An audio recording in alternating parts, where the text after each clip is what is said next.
Sarà l'autopsia a chiarire le cause della morte dell'operaio 42enne di Grisignano di Zocco, trovato senza vita nel box doccia con un coltello piantato nel petto.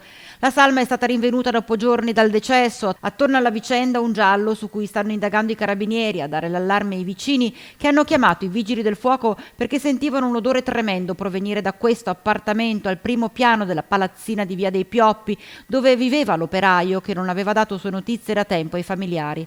Quando i pompieri sono entrati, la macabra scoperta con il corpo in decomposizione causa anche il gran caldo degli ultimi giorni che ne ha accelerato il processo. Nessun segno di effrazione o di colluttazione, al momento nessuna ipotesi è esclusa. Lo conoscevate? Di vista. Che idea è? Veniva qua ogni tanto? Sì, ci vedevamo qua. Ciao, buongiorno, buonasera. Non vi aspettavate una cosa del genere? Sinceramente no, Vi siete fatti un'idea voi? assolutamente no. Non sappiamo, non capisco perché.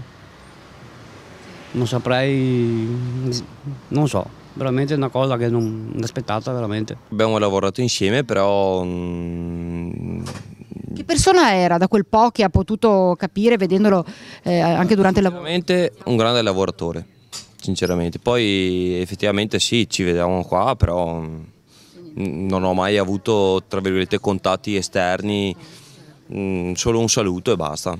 Ma che idea vi siete fatti? Effettivamente non lo so, non lo so, quindi non saprei dirle neanch'io. Mi dispiace perché fatalità era un grande lavoratore, per come lo conoscevo io, cioè nel senso lo salutavamo qua e basta. Resta davvero un mistero su quello che possa essere accaduto e si è in attesa dell'esito, dicevamo, dell'esame autoptico per fare chiarezza sulla vicenda.